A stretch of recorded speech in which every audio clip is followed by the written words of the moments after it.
And we're back, I think. For those who were hanging on, you might have to switch over to the next episode to continue chatting, and I'll throw it back to you guys. Sorry about that.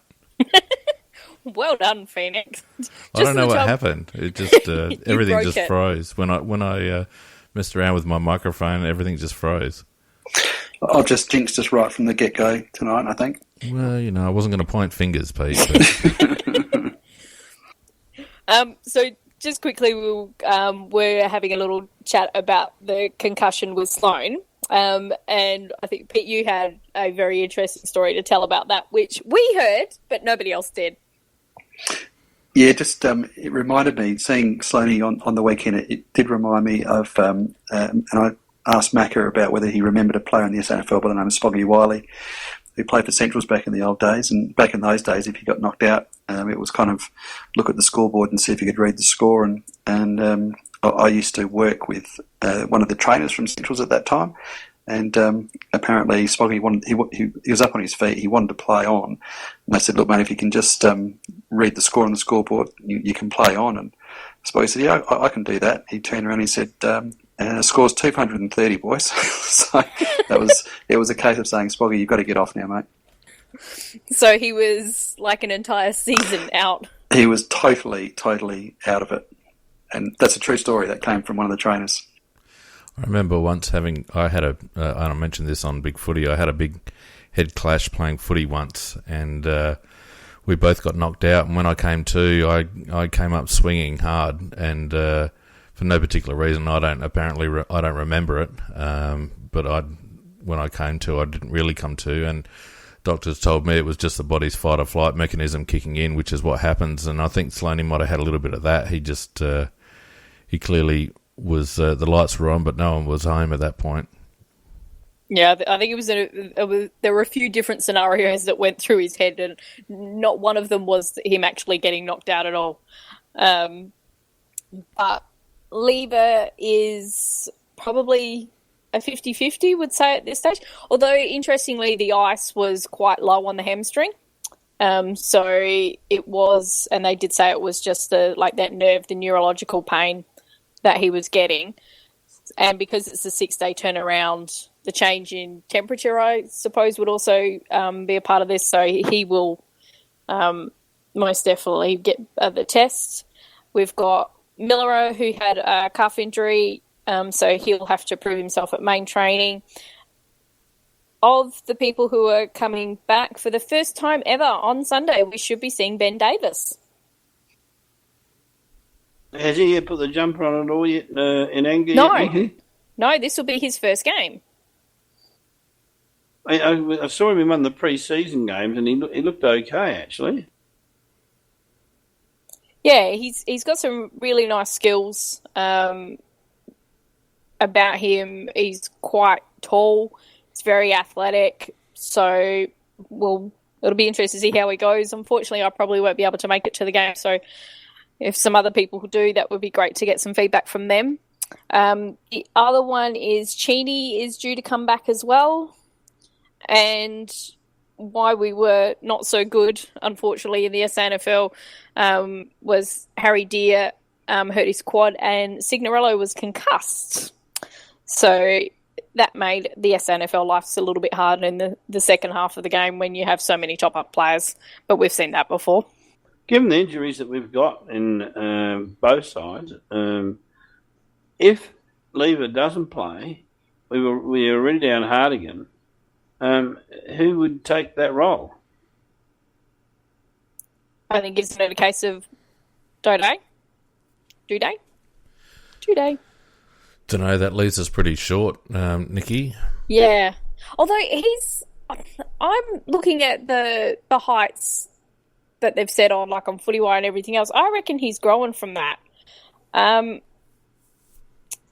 Because looking at him on the field and him standing next to Keith, he's not a lot shorter than Alex Keith, and Keith is a tall man. I don't think... is Keith injured too, isn't he? No. I can't see him being played at this stage, not in this particular game. So I think you might well be right. It could well be Dono. Well, surely he's the only option, really. I think so for the type of player. I can't think of another player. No, I can't think of another one. The only if they need more height or more bulk, the only other one that they'd even consider, I guess, is Harry Deer, who's played a little bit down back. But geez, that'd be drawing a long bow. Yeah, and because he had the quad strain, so we don't know. He's a test. Yep. But if you're looking to replace, he's definitely big and quick enough. If you're looking to replace Lever, you want that a sort of a tallish intercept marking type player. Then and that's Tom. It is, yeah. Admittedly, being a first gamer, he's not going to dominate, I wouldn't think, but he's that style of player. Lever would be a big loss because if they do play danger and if he does spend time up forward, you want a bloke like Lever chopping him out. So, big test at selection, I guess. Yeah, but it's an interesting one with Lever. You might play him and he might get right through the whole game and not even have one moment's problem or the other. But if he were to do a hammy at this stage, it'd be quite disastrous going in the run to the finals. Yeah. But at least it's the same kind of issue that is similar to what Talia had. So it's more the nerve pain than actual damage to the hamstring at all. Yeah, I got to admit, I was very worried when they played Talia that time, and he never missed a beat. He has never had an issue since. Hopefully it is something like that, but gee, he's a very valuable property, and you don't want to take risks. But then also, it is a very important game. This game, if we were to win this game, it would set us up very neatly to be at worst in the top two. And that's where we want to be. We're probably straight into previewing the game. Nikki, have you got any more new stuff? No, I think that was about it. I mean, there's a few other little bits and pieces. Oh, yeah, Nat 5 signed on. What about the herd situation? You want to talk about that? Oh, cockwomble. God, there's a few this week. No, he's not a cockwomble. It's No, the AFL's a cockwomble. Well, I don't know. Are they? That's, I guess, open to debate. Yeah, my first reaction was yours, Nicky, but the more you think about it, you just can't condemn the guy forever. He's been... Yeah, I can. Yeah, no, I think it's appropriate that he does it. He was the next in line. You've got to say, are we going to banish him forever? I think he's done his time. And the issue with me is that they all keep talking around it, and the media push where they've done it is they talk about it's part of his rehabilitation. Now, I have a friend who's actually gone through rehab themselves, and the first thing you have to do is you have to admit what you were doing was wrong. You have to face up to that. If you can't face up to that, you can't actually be rehabilitated. Just look at Ben Cousins. He cannot admit that his drug taking is wrong. Rehab doesn't work for him. James Hird has never admitted he is wrong and what he did was wrong. Therefore, it can't be part of his rehabilitation until that happens. And he's never going to do it whilst the AFL and others keep enabling him to not fess up and not actually realise what he did was wrong. Yeah, I think it's just a bit too soon. I'm a bit in both camps with Macca and Nicky. I think that, at some point you've got to draw a line underneath it, but I also think that it's just too soon. You got a message? Thanks. It's just that was too the soon. wrong answer, Pete. Try again. It's too soon.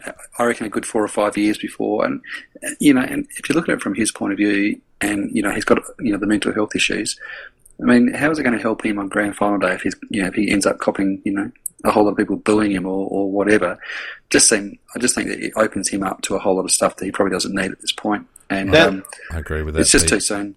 that is the one danger. Yeah, that's the horrible thing is it's there's going to be boos. People are going to do it because it's still too fresh. Too fresh. Having him on the big stage like that, and it's not... AFL are usually very good at protecting the downside, but in this instance, they've just opened up a whole can of worms, and on your biggest stage, why would you want to have a situation where potentially... Because it's going to happen. We know that there's going to be sections of the crowd, because the grand final crowd is the one time of the year where there's a lot of neutral supporters there because they open it up to corporates and all the rest of it. So there's going to be a lot of people without a vested interest in either team that's actually playing. Herd comes out onto the platform to hand out the Norm Smith. They're going to boo, and that's going to be a large section of the crowd. And from a corporate perspective, I just think it's very bad risk management from the AFL. And at the moment, I'd actually like to know who their bloody compliance and risk management officer is, because after the shit that's gone down with Lethlean and the other bloke, and now this call, they're not protecting the downside anywhere near as much as they usually do. There's no doubt that there is exposure to the possibility of there being booed. And Nicky does raise a good point about the fact that it is very hard to rehabilitate somebody who doesn't admit that they've done wrong. He has actually said sorry, Nicky, but he won't admit that he's done anything wrong. So there is a bit of a contradiction in him, even in that apology. He said sorry at the very start because he had to, and that was written by the PR people. Yeah. And after that, he hasn't.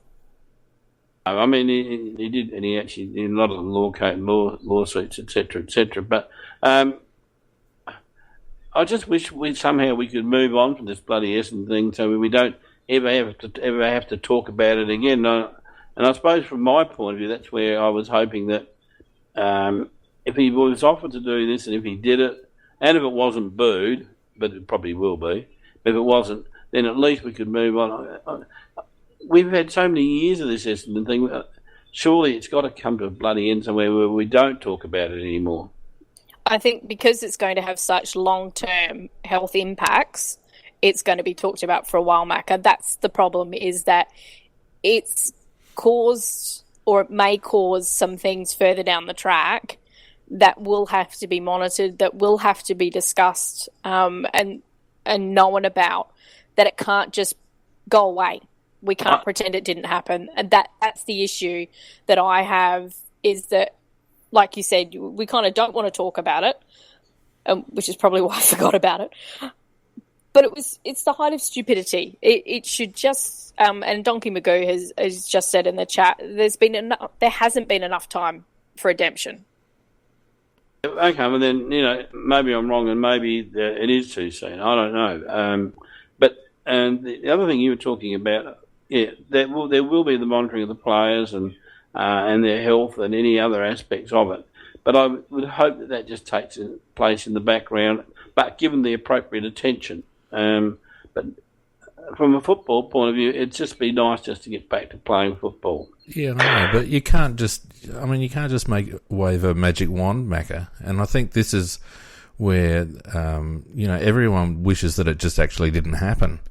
And I'm sure those players' health will be monitored in the background, but if something actually comes up, if there's something that's detrimental down the track, you can bet your life it's gonna come centre stage. Oh, be bigger than Ben Hur then. I just think it's the wrong stage for Hurd to make his return. I would have thought something a little bit more understated. Maybe a role within the AFL, in development coaching or something like this. I believe he is coaching somewhere now, isn't he? And that's my issue. I'm sorry. As somebody who has worked in coaching, who's worked sporting, knows about sporting administration, etc., he should not be allowed back near coaching, and especially young kids. No, I disagree with that.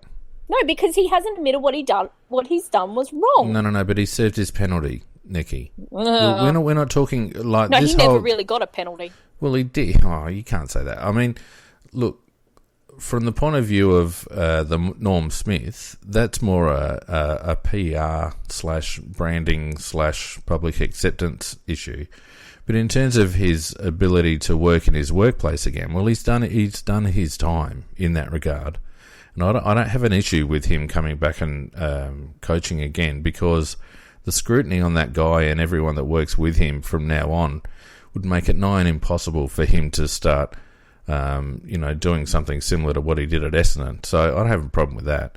I just think that the AFL are just asking for trouble, and I don't think it's good for the game. I don't think it's potentially good for James. because he's going to get the shit beat out of him on grand final day, and he's a defiant character, but he's also shown that he's got a breaking point. I just think the people around him... It's stupid. The people around him should be maybe saying to him, look, James, we understand the sentiment, but maybe not this year. Well, maybe that is the answer. Is the fact is that they've shown that they're prepared to move on, and as you said, and I think one of the most important things you said there was the fact that even James has got a breaking point, and he has been suffering depression, and if for example there was a massive session of booing him, well, I think that certainly wouldn't help that situation. So perhaps a wise answer might be that he thanks them for the invitation and then doesn't accept it, but says next time when it's his turn, he'd be happy to come along. Gary Ablett Senior still isn't in the Hall of Fame. For a reason. And hopefully if he does get another invitation, we'll talk about that then. And shall we just move on to probably not news so much, but I guess news affecting or issues affecting Adelaide. And obviously the Jake Lever issue is the biggest thing that affects our club at the moment, I think, and to a lesser extent McGovern, or it depends how you see those two players. I know we've discussed that in the past. Any current views on how that's going? Well, no idea. We don't. A feel? Anyone got a feel? I'm just been amused that we played the Bulldogs, and then we heard leading into that game that Lever was offered massive amount of money. The Bulldogs were first in line for his services. This week, or last week, we played Melbourne, and then we started to hear they're now first in line for his services. Is Geelong going to be first in line for his services this week? I had to laugh too. The Bulldogs played a young lad off halfback who did quite well in his debut game, and they're all saying, this kid's just saved the Bulldogs $800,000. It's like, come on. Seriously. My feel, Pete, is that he's going to stay. My feel is that there was a fair amount of posturing and manoeuvring over the last fortnight. But I don't think he's on his way out, although at the time when he had that press conference I was less optimistic, but on reflection I think he's still better than even chance to stay. The interesting thing is that the general impression is that Adelaide start off, and they have been publicly criticised right, left and centre for this particular approach, that they start way below a market price in their negotiations, almost to the point of insulting the player that they're trying to negotiate with. There was a statement released, I can't remember who actually released it during the week, that said that Adelaide do not talk about these matters, but they would like to correct that there have been lots of statements made about the way that they approach negotiation with players, which are totally incorrect, and that's all the statement said. That was Andrew Fagan. Right, which basically is saying that it isn't true, but I don't know. We tend to seem to take longer, and we tend to seem to run into more troubles than other clubs do. And I don't know whether this bloke is the right bloke for it. I don't know whether his techniques are the right techniques for it. I can't understand why we always have these troubles when other clubs seem to do it a lot smoother and a lot easier than we do. Very true. I agree with that, Mako. It just seems to happen far too frequently that we just can't seem to get these deals stitched up, expediently, as most other clubs do. I just don't think it's a good look, and it can't be a good look in terms of how the players feel about it as well, I don't think. The other one I think that has reared its head, reared his head with some interesting comments just in recent times was Hugh Greenwood, who's out of contract at the end of this year, and he's doing fabulously well, as we know. But I was interested to read his comments, basically saying that he's not 21 anymore; he's 25. This next deal has got to it's got to be for his future. And that's what he's going to be looking after. He wants to be playing A-grade football somewhere. That he's waited long enough, and that they were pretty sort of firm comments to make. And so I don't think he's necessarily going to be a lay down misère to get over the line either. No, talking about a guy who's probably dealt in the US contract system. Yep. Pete. So he's likely a little more savvy. Mm. That would be true, but Yeah, and he's used to that you've got to move so far and you've got to continually move, particularly if you were looking at an NBA career. You're just going to be moving back and forth all the time. You're not going to be anywhere settled. That's what you've got to do. I'll give you an example with Jenkins. And this is why Justin Reed worries the shit out of me. He really does. And it was pretty well known that Jenkins approached the Crows, or his manager approached the Crows, and he would have signed somewhere around about the 450-500 mark.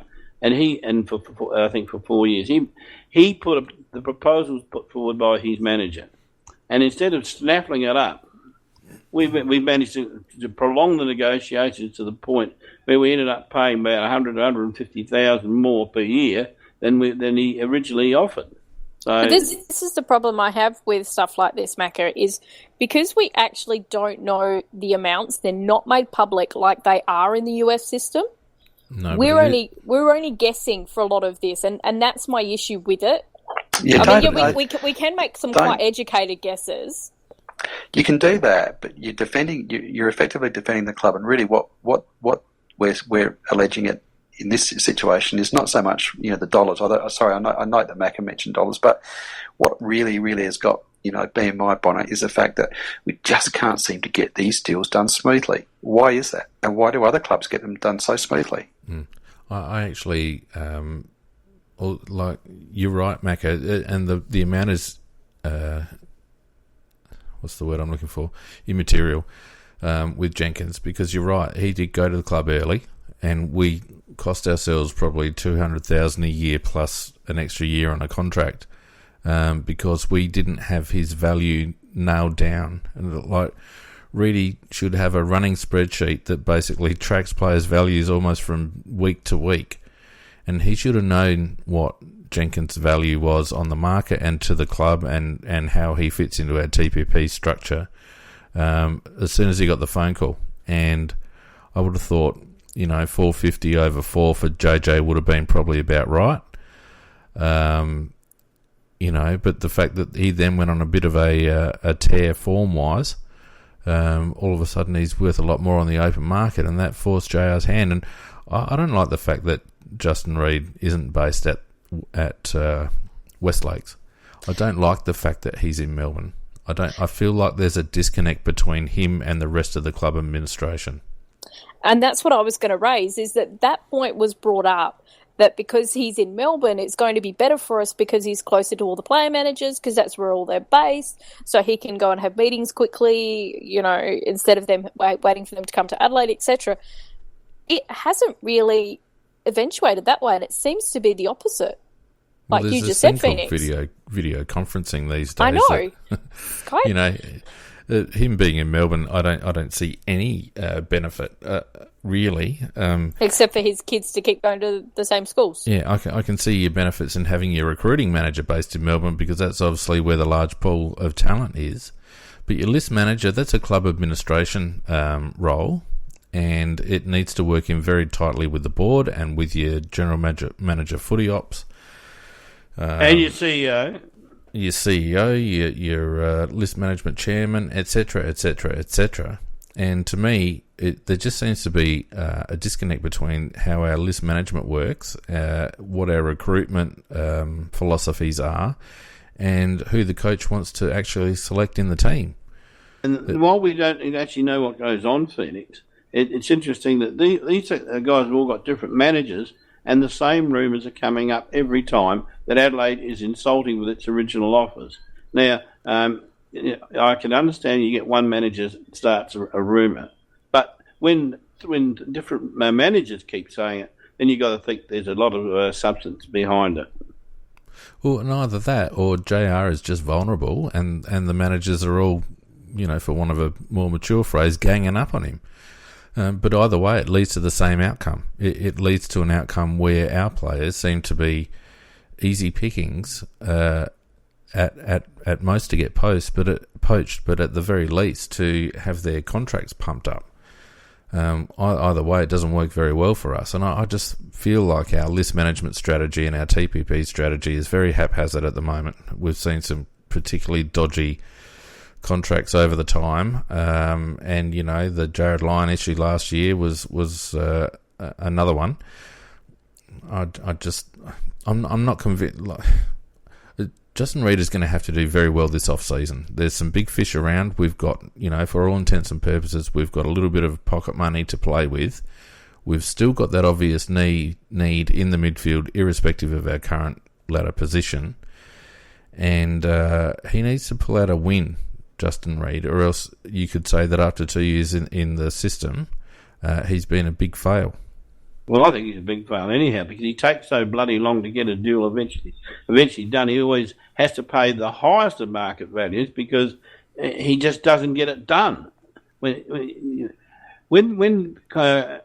these negotiations first start, yeah, sure, the players' manager might put in an ambit claim, but there's a real figure in there somewhere, and a smart cookie knows what that figure is. And if he put the right figure back there very pretty quickly, you'd get the deal done. But unfortunately, we take so long, then other parties become interested externally, then they start making offers that are higher, and then it becomes a bidding frenzy. And then eventually we have to pay the top dollar to retain it. And I just think this guy's a mug. You want to know why that is, though, Macca? It's because Justin Reid is still acting as if he's a player manager. Yeah. He's not acting as if he's representing the club. Now, a bloke like Jake Lever is integral to our team. He's going to be hopefully part of our leadership fabric for the next 10 years. But because Justin Reid isn't around the club on a daily basis, he doesn't get that feel. And I believe, like, the club should have been going to Jake Lever and saying, look, we want you here forever. This is our TPP situation. This is where we see you fitting within that structure. We value you very highly, and here's an offer to you that doesn't treat you like an idiot. You know, whereas exactly. all reports are that we have lowballed him, irrespective of what the club says. They should have put something to him that showed Jake that he was a valued member of the club. But my impression is that Justin Reid sees it purely as a financial transaction, without any of that underlying, cultural foundation of what Jake actually means to the club, both in terms of a player and as a person. And that's not built into his approach. He's purely trying to wring every last cent out of the player that he possibly can, and that's completely the wrong approach, in my opinion, anyway. I think you're spot on, mate, and this feeds into what I said right at the start, and that is that it's a bad look not only to the supporters and publicly, but more importantly, it's a bad look to the players, I reckon, which is what you're saying. The other thing I do know as a fact is that the club has been inundated by members and to some degree some sponsors as well, that if we do lose Lever, that they won't renew their membership or their sponsorship next year. And I can tell you now, I'll be one of them. If we lose Lever, I've had a gutful of this situation where we go through this every bloody time and we look so bloody amateurish, and it takes so long when other clubs can stitch up players right, left and centre. I will not renew my membership next year if we lose Jake Lever. Well, there you go, folks. You've heard it here first on the AFL broadcast. Yeah, I'm only one little fish in the ocean, but there'll be lots of fishes there. No, I'm being facetious, but I know exactly what you mean, Macca, and I'm sure that there's probably many thousands of communications of that nature to the club, and also from sponsors as well. And I think it's quite fair enough. And just to move the conversation along, to talk about the game from the weekend, etc. But I just want to start off with condolences to the Ogilvy family on the loss of a wife and a mother and a friend, etc. So that was just horrible news we got during the week. We've really had some awful things unfortunately happen in the club, and a nice little brickbat to the Channel 7 commentators. Nobody even bothered to mention it, why we were wearing black armbands on the weekend. Yeah, it was terrible news to hear that, and I'm not sure of the nature of the illness, but I understand it was a relatively ongoing illness that she was experiencing. But nonetheless, it doesn't make it any easier. No, I think condolences for all of the people here. So, Very sad news. Now, Pete, so the three of us had a little chat on the game on the weekend, but I'd be interested to hear your opinion in what did you think of the way we set up? Sorry, that's a pretty broad question. In which area of the ground? Well, we actually thought that there was some different setups going on, particularly through the midfield. I have to say I didn't notice anything particularly different. What did you say?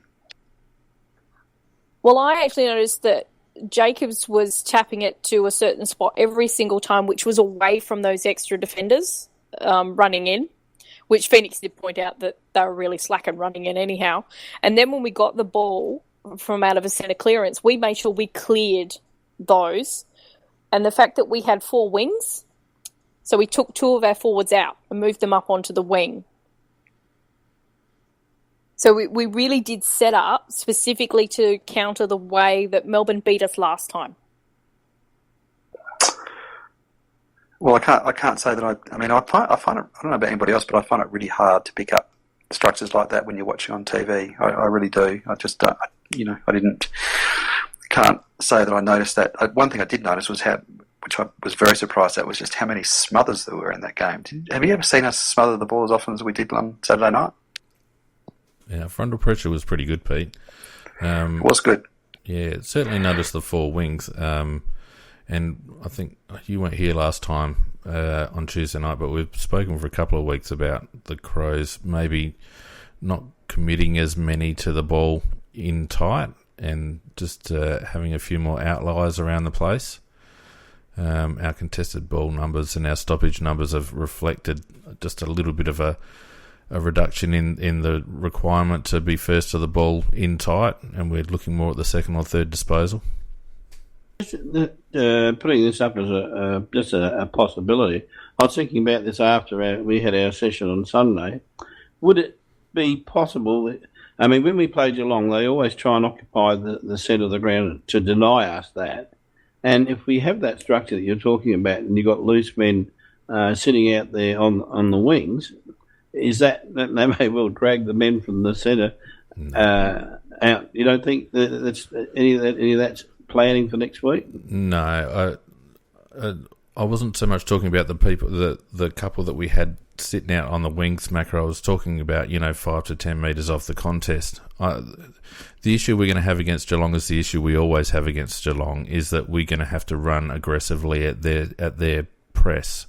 They do block up the corridor. They're the hardest team that we come across to try and run through the middle. And what tends to happen is then that we start getting slow and stagnated, and we don't switch quick enough, and we just go from side to side until we turn it over. Or else we do force it forward and then kick it into an overcrowded forward line. So the club has said that it has they've been working on methods to get around the fact of how Geelong have prevented us from going forward in the past. Don't forget that the club has also said at times that they haven't noticed us being outnumbered up forward, Macca. The club spin a load of shit at times. They lie. That was a blind man that said that, though. Well, the blind man was the coach. He was absolutely, because if he did not see that man or men, there's something wrong with him. I mean, Melbourne had 4 running off the back. You're not going to see Geelong have players running into the stoppage or into the centre square, the same as Melbourne did. They're going to have their blokes, sitting one back, and they're just going to stay there. They're not going to. The thing with Melbourne was they allowed us to have room outside of the immediate radius. Pardon me, the radius of the contest, so that when we got the ball out, we were able to run it freely and kick into an open forward line and generally have one-on-one contests going up forward. Geelong just aren't going to allow that to happen. So they play a different kind of zone when we have the ball. They're quite happy for us to have the ball across half back. They don't try and force turnovers. With frontal pressure. What they do is try and force turnovers through coverage. So they will sit one kick off the play as we're rebounding off half back, and they'll just clog up our outlets, and then they'll try and intercept. That's what always happens with Geelong. And Yep. the only way we are going to beat them is if we run aggressively. And we did see a lot of really good handball chains against Melbourne, which was excellent because we haven't seen that for quite some time. And I think the way that we beat Geelong is to move the ball quickly by hand, to take away that ability for them to intercept mark, and also to take away the time to be able to structure up appropriately in their defensive 50. So if we run the ball hard, we've got more chance of getting one-out contests up forward. But if we just are slow and side-to-side sort of stuff with Geelong, it just allows them all to get back, and then they just hit you on the slingshot. Almost reminds me of the old the approach that West Coast took for the first time to break down Neil Craig's zone. Remember that game years ago when they just handballed feverishly all the way through Neil Craig's zone? Yep.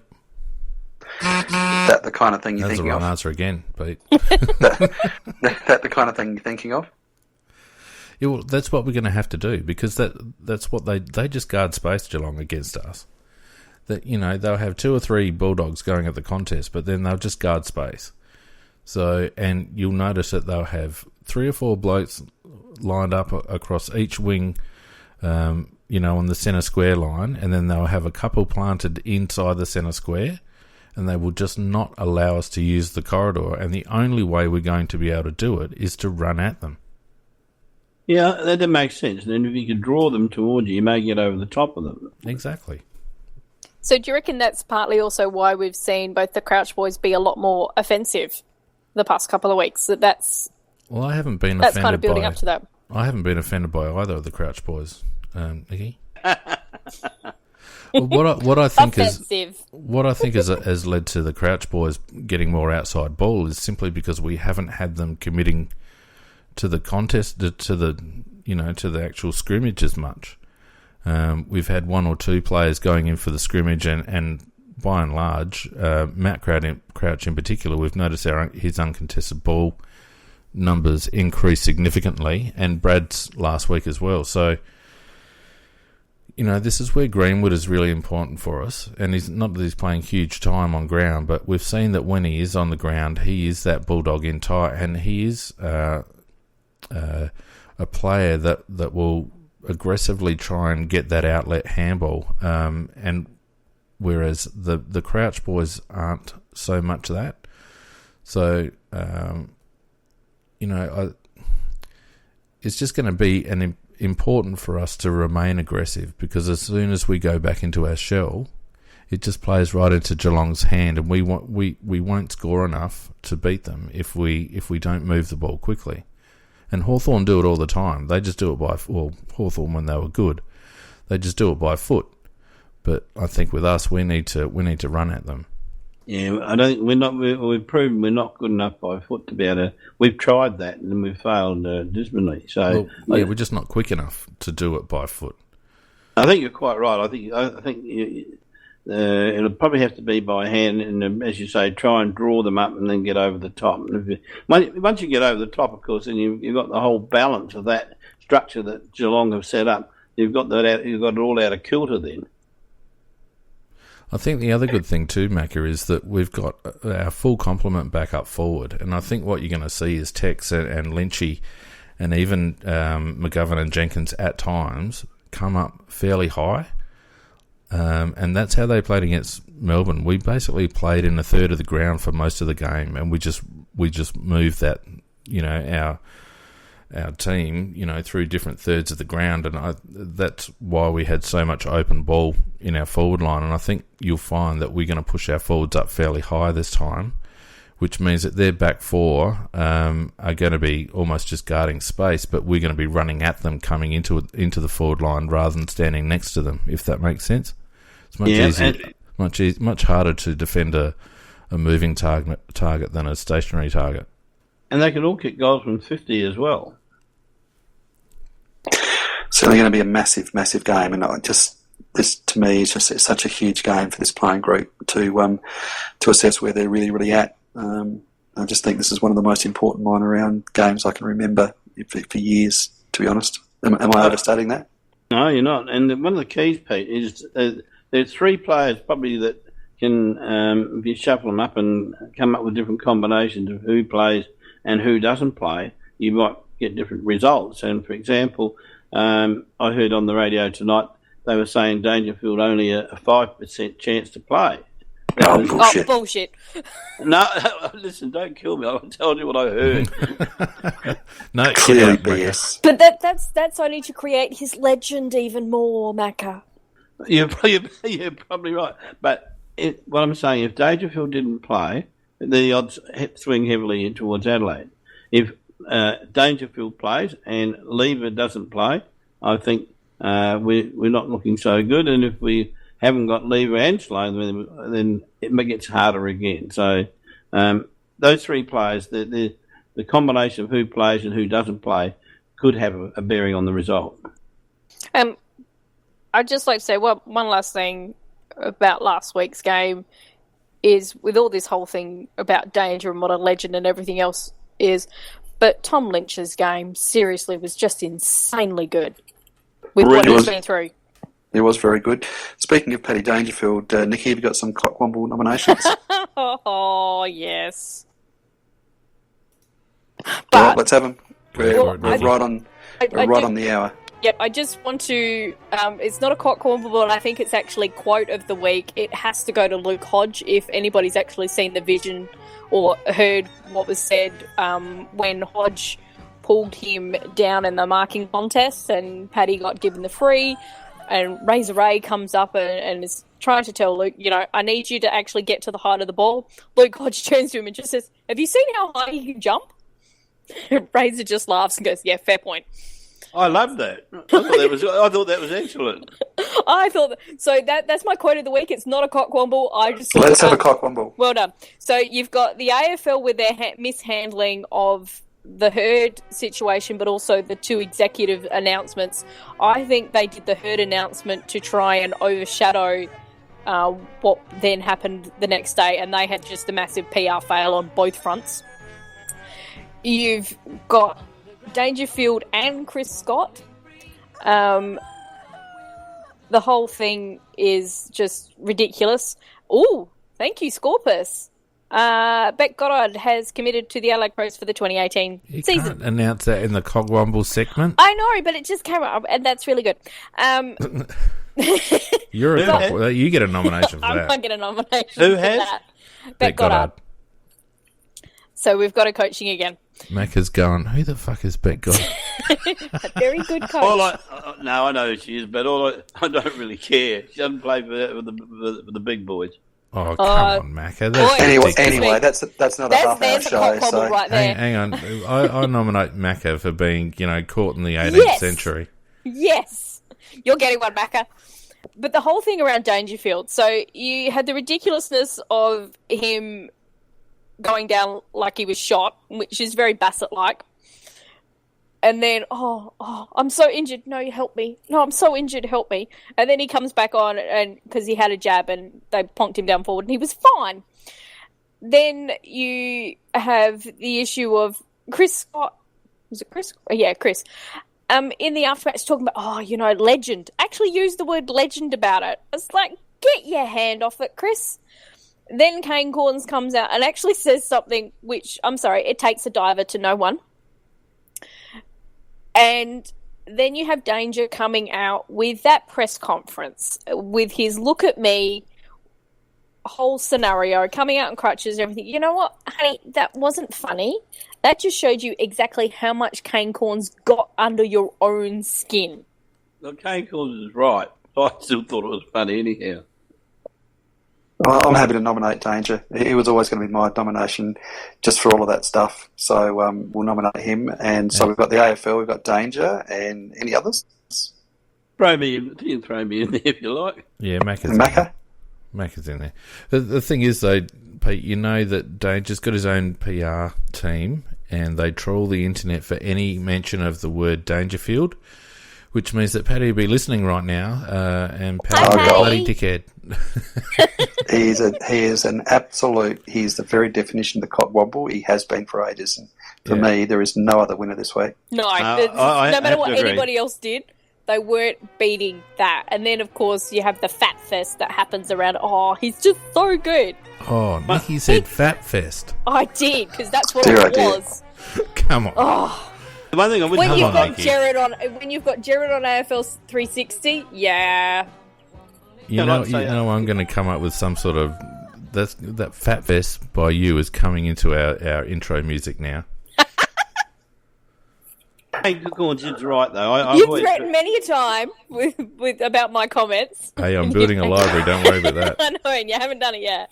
I was just going to say that when Danger played for us, didn't you guys get the feeling that he used to always over exaggerate his injuries, lay there for too long, and he looked like he couldn't go on, then they put a wet towel on him, all of a sudden he'd run around again. And I always thought, I think Kane's absolutely right, but geez, he's a great player. Yeah, he's absolutely spot on. I say, can we agree Danger on it as a winner? Yep. Yep. Beautiful. Fane, do you want to give us a run through on our all of our? Right. We're there already. There already.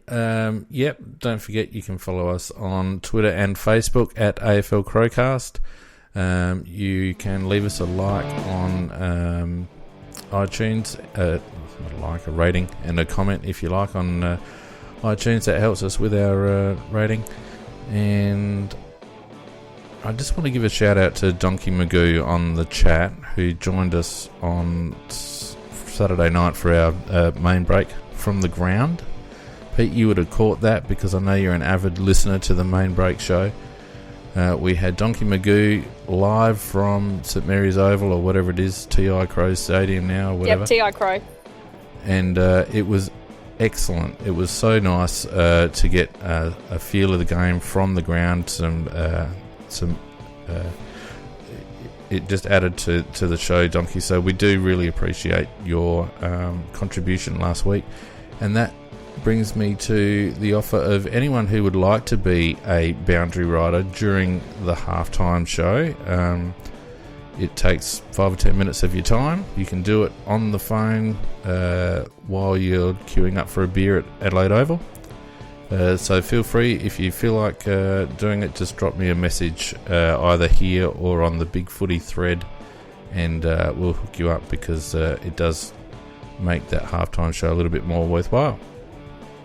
Fantastic stuff. To all the listeners out there, the loyal listeners, thanks for sticking with us, and understand it was probably a little bit clunky at times tonight. Is that a fair comment? Yeah, well, you jinxed it, Pete. So. I did. I jinxed it right from the start. Don't ever do a podcast when you've got children in the room. It just does not work, let me tell you. Thanks to everyone for joining us. We really appreciate it. Mac and Nikki and Fane, as always, fantastic work. Always appreciate your insights. And Fane, as always, thanks for all your technical support. We couldn't do it without you. Very technical today. Well, apparently you probably fucking could. I love it. All right, guys, thanks very much, and we'll catch you next week. Not all. See you guys.